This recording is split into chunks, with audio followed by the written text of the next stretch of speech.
Good morning, everyone. Welcome to online classes of grammar class 8. You have been taught about tenses. Number 1 tense, simple indefinite. We have studied about some points, but you might say many points we have covered yesterday, and this tense is almost over. Now I move to second tense, simple past or past indefinite.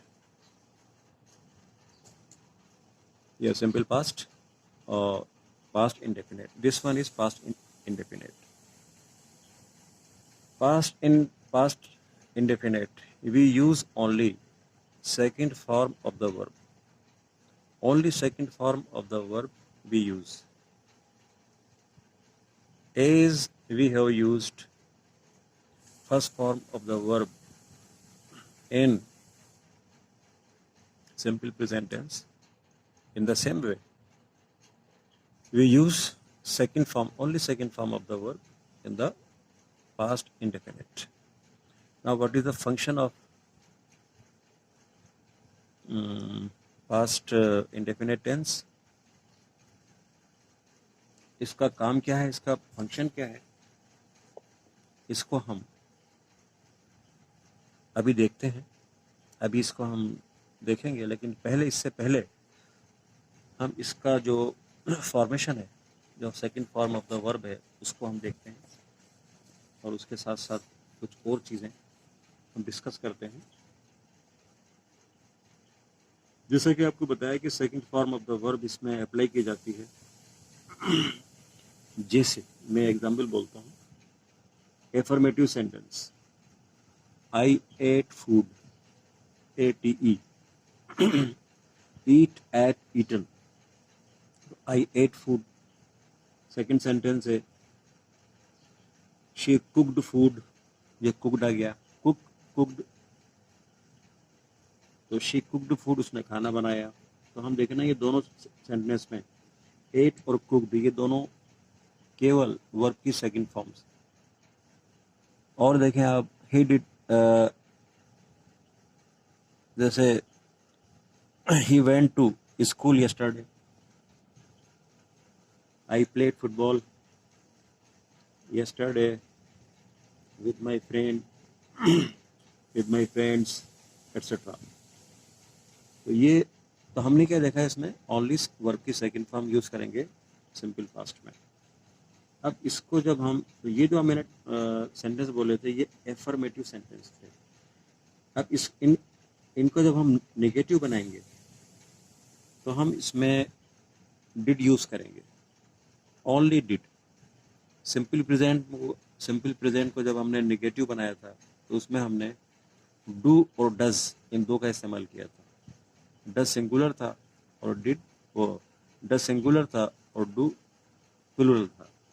लेकिन simple past में जब आप negative बनाओगे या interrogative बनाओगे तो only did का इस्तेमाल करोगे, whether the subject belongs to singular और प्लूरल. दोनों के लिए, सिंगुलर हो सब्जेक्ट या प्लूरल हो, दोनों के लिए आपको डिड ही लगाना है. सेकंड थिंग, आपको इसमें जो बात ध्यान रखना है, जब आप नेगेटिव बनाएंगे या इंट्रोगेटिव बनाएंगे, जैसे आई एट फूड, मैंने आपको बताया आई एट फूड, इसको आप नेगेटिव में चेंज करेंगे तो किस तरह होगा, आई एट फूड, तो आप यूज करेंगे आई डिड. डू की सेकंड फॉर्म डिड है. बात समझ में आ रही है? और ये ऑलरेडी, मतलब इसमें एट यूज किया है हमने second form, I ate food, I played cricket, तो प्लेड, एट, ये दोनों सेकंड फॉर्म है वर्ब की. अब जब हम डिड लेकर आएंगे, डिड ऑलरेडी सेकंड फॉर्म है ना. तो डिड जब सेकंड फॉर्म में आ जाएगी, नेगेटिव और इंट्रोगेटिव, तो डिड मतलब आपकी सब, तो इसमें जो वर्ब की फॉर्म जो ऑलरेडी पास्ट में है उसको हम फर्स्ट फॉर्म में चेंज कर देंगे. जैसे I did not eat food,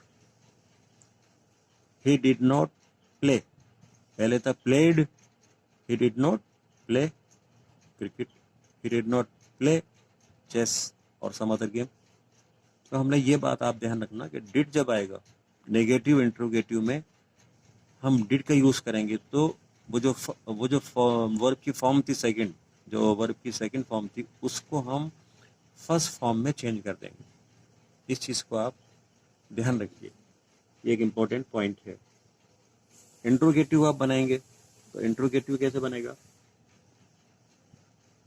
सबसे पहले हम डिड को लेकर आएंगे, जैसा कि आपको पता है स्ट्रक्चर इंट्रोगेटिव, तो सबसे पहले हेल्पिंग वर्ब आता है, तो हम डिड यूज करेंगे। अब डिड आई ईट फूड, क्या मैंने खाना खा लिया था। डिड शी कुक फूड, अब इट की शायद, ये दोनों आपके इंट्रोगेटिव सेंटेंस हो गए। तो हमने देखा एफर्मेटिव, निगेटिव जब बनाया तो उसमें मैं डिड लगाया, डिड जब डिड आएगी, डू की सेकंड फॉर्म डिड है, तो जो उसमें ऑलरेडी सेकंड फॉर्म है उसको हम फर्स्ट फॉर्म में चेंज कर देंगे। कब करेंगे? जब डिड आएगा। डिड के आने पर वो सेकंड फॉर्म फर्स्ट में बदल जाएगी, फर्स्ट फॉर्म में बदल जाएगी। अब इसमें हम इसके जो यूजेस हैं, जो इसका एक इम्पोर्टेंट पार्ट है, हम उसको देखते हैं, हम उनको समझने की कोशिश करते हैं। जैसा कि पता है आपको, नाम से मालूम हो रहा है कि पास्ट का मतलब गुजरा हुआ, जो बीत चुका है। तो इसमें हम देखेंगे पहला जो यूज है इसका, to express an action that has already been completed before the time of speaking, जो काम हो चुका, कल हो गया, परसों हो गया। एग्जाम्पल है, she went to gym yesterday, वो कल जिम गई थी, है ना। जिम जाने का काम उसका कल पूरा हो गया। सेकंड है, सेकंड यूज देखेंगे आप, to express that something was done in the past as a habit, ये आदत है, मतलब पास्ट टेंस में कोई आदत किसी की रही है, आपकी रही है या मेरी रही है, तो हम उसको बताने के लिए, उसको एक्सप्रेस करने के लिए हम उसमें इस टेंस का प्रयोग करते हैं। जैसे as a young girl I exercised a lot, जब मैं एक लड़की थी, as a young girl I exercise, तो मैं एक्सरसाइज किया करती थी खूब, तो मैं खूब एक्सरसाइज किया करती थी। तो ये पास्ट हैबिट को बताने के लिए, पास्ट में जो आपकी आदत थी उसको बताने के लिए हम इस टेंस का प्रयोग करेंगे। थर्ड जो यूज है इसका, टू एक्सप्रेस एन एक्शन, ऐसे काम को बताना, that occurred over a period of time in the past, जो कभी हुआ था। जैसे I lived in Delhi, I lived in Delhi till the age of 7, तो ये 7 साल की उम्र में आप दिल्ली में रहा करते थे। आपको ये बात कहना है कि मैं, जब मेरी उम्र इतनी थी तो मैं वहाँ रहता था, वहाँ ये काम करता था। तो ये तीसरा जो यूज है, इसको फिर सुन लें आप, to express an action that occurred over a period of time, किसी समय हुआ है वो, इन द पास्ट, पास्ट में वो काम किसी समय हुआ है। इस बात को कहने के लिए हमें इस टेंस का यूज करना होगा। तो हमने क्या देखा इसमें, इसका एग्जाम्पल देख लीजिए आप, शी वेंट टू यस्टरडे, और as a young girl I exercised a lot, I lived in Delhi till the age of 7। ये आपकी बुक से लिए हुए हैं, 8th क्लास की बुक है। तो फर्स्ट जो इसमें सिंपल टेंसेज हैं, सिंपल में आपने पढ़ा था सिंपल प्रेजेंट, उसके बाद सिंपल पास्ट, जो नेक्स्ट पढ़ेंगे आप वो सिंपल फ्यूचर है।